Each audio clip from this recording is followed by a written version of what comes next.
Terry Silver, a changed man? Woo! Oh, that's a juicy topic for discussion. Now, hold your horses, hold your horses. He's still going to be the Terry Silver we know and love.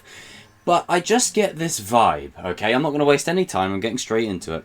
I just get this vibe from Terry that it is almost as if the phone call is not what brings Terry back to the valley. KREESE has to manually go and get him. Now, there's a little parallel here to Karate Kid 3. Think back to Karate Kid 3 for a second. KREESE was down and out. He had no students, his dojo was empty, he couldn't pay the rent, all that jazz. So what did he do? He went to Silver to return the keys, and vice versa. And it's at this critical moment in Karate Kid 3, this is a critical moment, everyone pay attention. If KREESE at this moment buggers off and starts to lead a new life, things would be drastically different. What does Terry Silver do? He coerces him back into the fold by saying, nah, you're going to Tahiti first of all, and then you're coming back here and we're getting back on the grind. Like he almost coerces him back in. And it's not like he's doing it in a manipulating way. He's doing it in basically Silver's way of showing that he cares. Saying, come on, snap out of it. You're not listening to me. No, you know, we can do this. We can do this. We got this. And I feel like it's going to come full circle here. I feel like he's going to call Silver, and Terry's just going to he's not going to be interested. The line later on in the trailer when Terry's like, I just want to make sure this time we win. That's huge. That is very huge. Because that tells us instantly that the last time when they had Mike do it and they lost, you know, arguably due to plot, but they lost, what happened between now and then? Like, what's in that gap? What's happened to them? And I think that's what Season 4 will touch upon. The same way Season 3 delved into KREESE, his backstory, his flashbacks. I think we'll get to see a lot with Terry Silver, so I think you'll see the flashback actors in it as well. And I have this great shot in mind. If Cobra Kai are to win, you flash it back to Terry Silver and KREESE opening the very first Cobra Kai dojo, young Silver and KREESE, and you flash it forward to when they're opening multiple dojos. That's how I would have that pegged.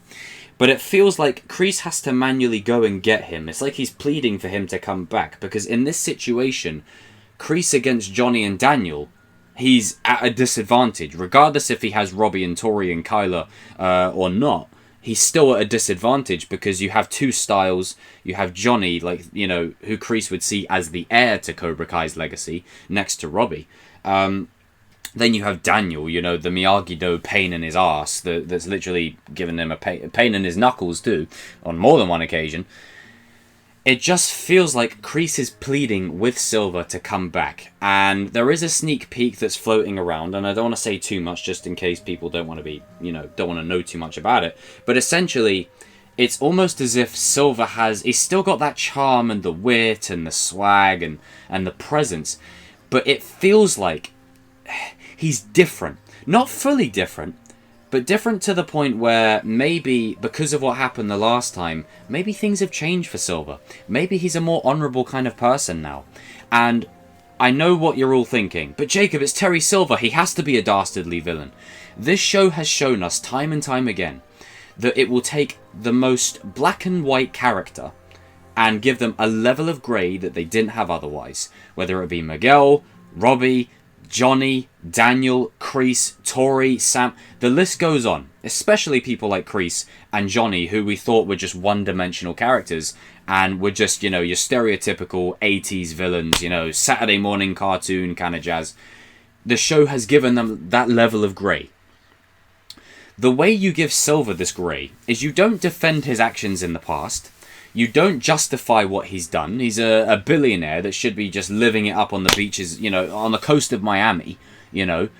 And he's getting involved into this, like, petty squabble over a karate war with teenagers. Like, it sounds stupid on paper. But that's one of the reasons why we love it, is it's fun. It's just engaging. But I think what we're going to see is we're going to see a tragedy happen for Silver. I think Silver might have actually changed. I think, not fully, but I think with the amount of time that's passed between Karate Kid 3 to now, I think Silver might be different. Maybe he's not doing illegal business tricks anymore. Maybe he's not, you know, a sleazy salesman anymore. But when Kreese comes knocking, and Kreese would say, hey, you remember how many times I saved your ass? What about that time I literally saved your ass? He can use that as a way to lure Terry back into the fold. This is why I mentioned it earlier. The same way Silver lured Kreese back into the fold that Kreese was about to go out of, Kreese is now going to do for Silver. Not by purpose, just by circumstance of everything that's going on. And what will happen, I feel, is you'll have Terry Silver in there. And he'll still be pushing buttons. He'll still be the Terry Silver we know and love.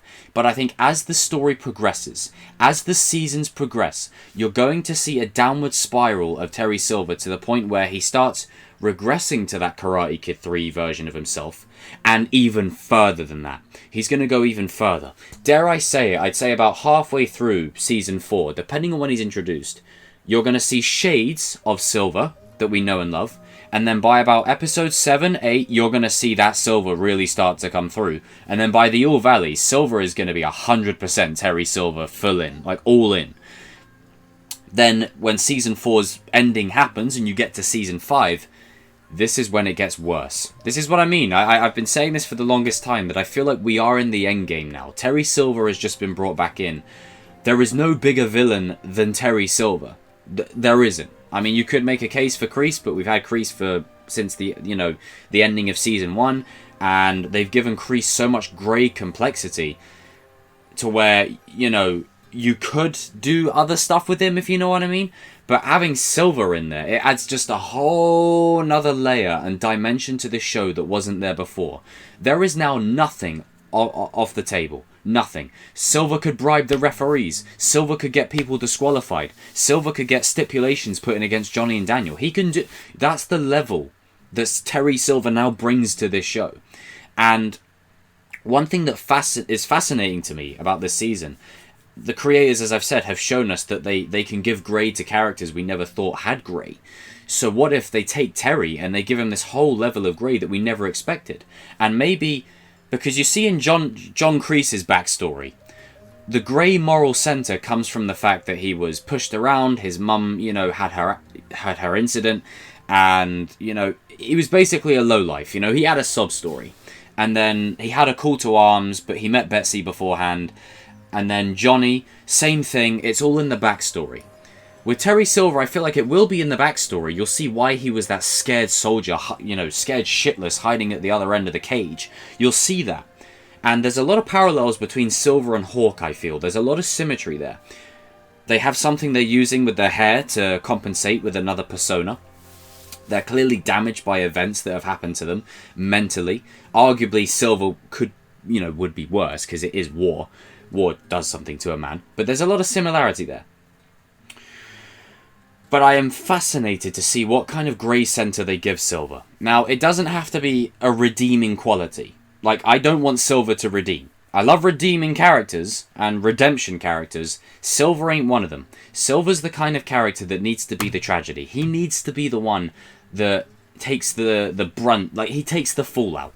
He's the one that gets all the fallout put onto him. And to die a soldier's death, but that's like way, way down the line. But as of right now, I could honestly see a world where he's actually changed. Not fully, he'll still be his cocky, usual self. But I do feel like Kreese visiting him is indicative of maybe Terry's headspace. Maybe he doesn't want to be involved in this anymore. Maybe he has tried to be better. Maybe the experiences after that All Valley loss have changed things for him. And maybe in those 30 years, he's done things differently.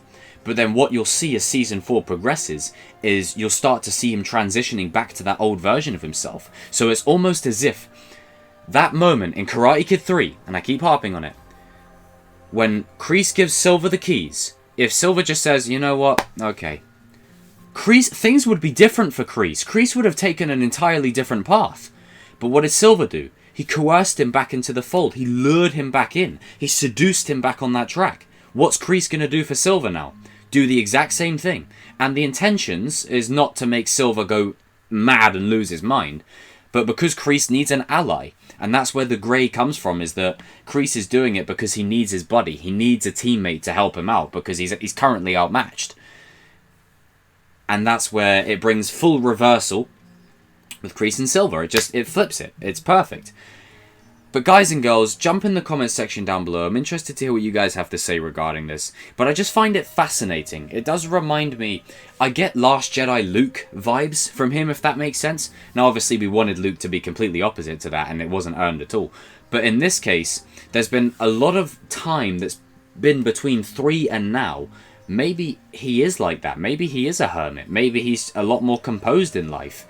And then being brought back into the fold is what makes him go back to that state. You know, so it's almost as if he was changing, but bringing him back into the stuff that, you know, fueled that inner Cobra within him is exactly what's going to set him on the same path that he was beforehand.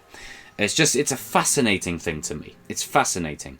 And as I said, the creators of this show, they know how to give grey moral centers to characters and to make us feel conflicted for them. So I think for Silver, as much as Kreese and Johnny have sobby backstories, Silver will have a sobby backstory, and he'll have a sobby 30 years of where he might have actually been trying to change. You never know. You just never know. And being brought back into the fold, as I said, is exactly what puts him back on that same path that he was on before. So it's almost a tragedy in a way. But as I said, I'll see you guys in the comments section down below. I've been asked about this quite a bit in recent streams. I just wanted to do a video talking about it because it's something that really fascinates me. I just love the idea of a villain, you know, who's so cartoonish and over the top, maybe trying to make a change, but then inevitably just being sucked back into the fight and completely regressing. You know, it's almost tragic. But 6K is around the corner. Cobra Kai Season 4 is around the corner. And to end this video with a beautiful tagline, let's do something for Silver. Whoa, what line can I end this video with for Silver? Oh, that line in the trailer when he's talking to Daniel and he says, you just don't want to admit there's always been a little Cobra Kai in you. We'll go with that. You just don't want to admit there's always been a little Cobra Kai in you. Keep it rolling.